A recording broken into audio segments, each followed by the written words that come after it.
Vaccine के बारे में बात करें। जी जी। वैक्सीन एक माध्यम होता है जिसके द्वारा हम अपने शरीर के अंदर हम एक इम्यूनिटी डेवलप करते हैं। जिस भी बैक्टीरिया या वायरस के अगेंस्ट हमको ये प्रतिरोधक क्षमता डेवलप करनी होती है, उसके कुछ हिस्सों की एक वैक्सीन बनाई जाती है।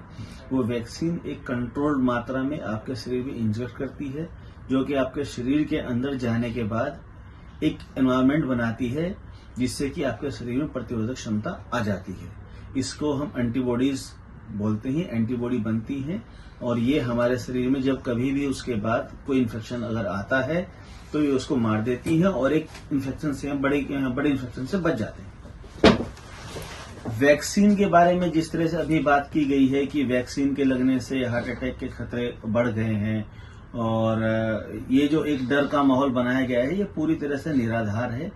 किसी भी तरह से इस चीज को प्रूव नहीं किया गया है कि कोरोना वैक्सीन लगने के बाद खतरे बढ़े हैं।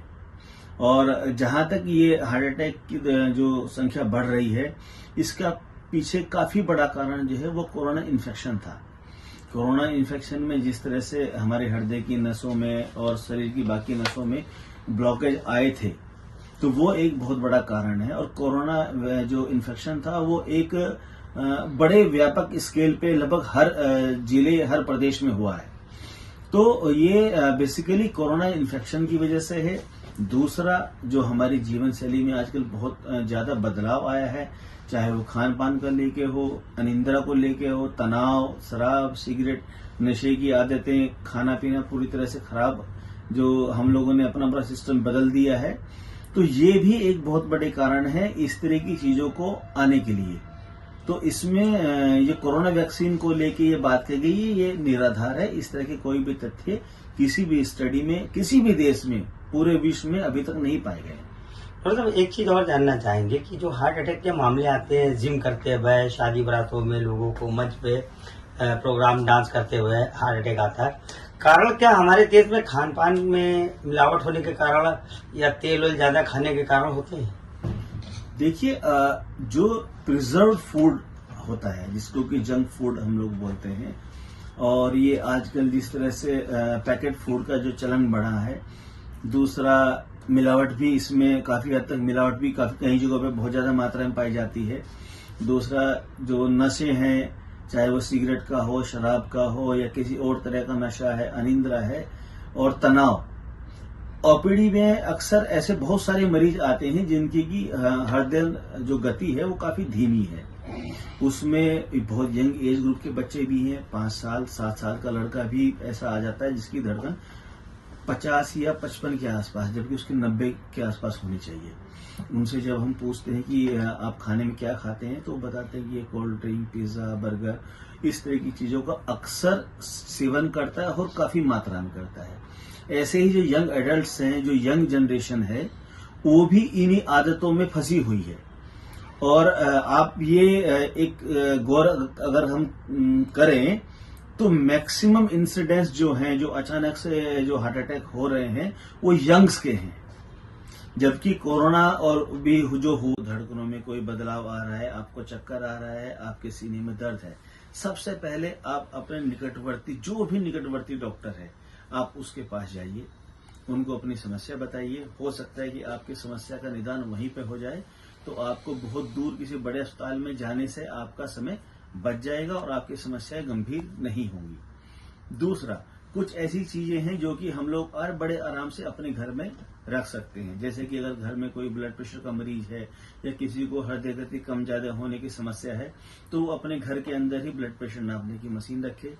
एक ऑक्सीमीटर आता है जो कि 100-200 रुपए का मिल जाता है, उसको अगर आप लगा लेंगे तो अपना ऑक्सीजन का लेवल चेक कर सकते हैं। उसमें आपकी हृदय गति भी चेक हो जाती है। ये अपने पास रखिए।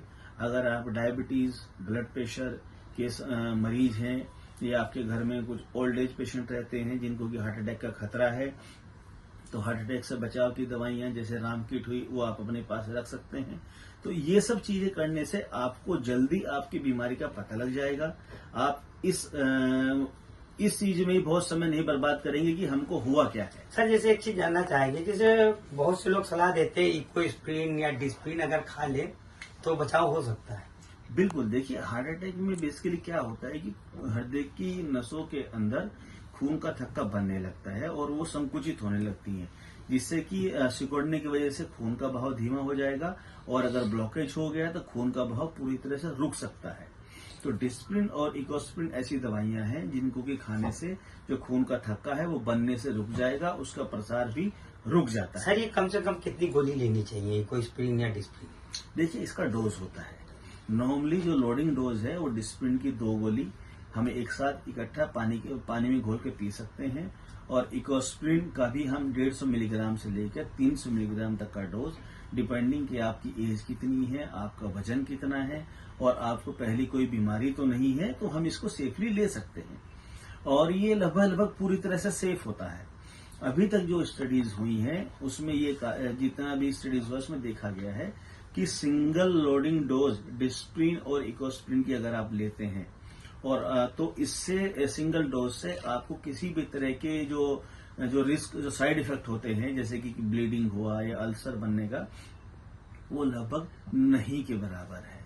1000 लोगों में से अगर ये आपने सिंगल डोज दी गई है तो उसमें से किसी को भी इस तरह की समस्या नहीं हुई है।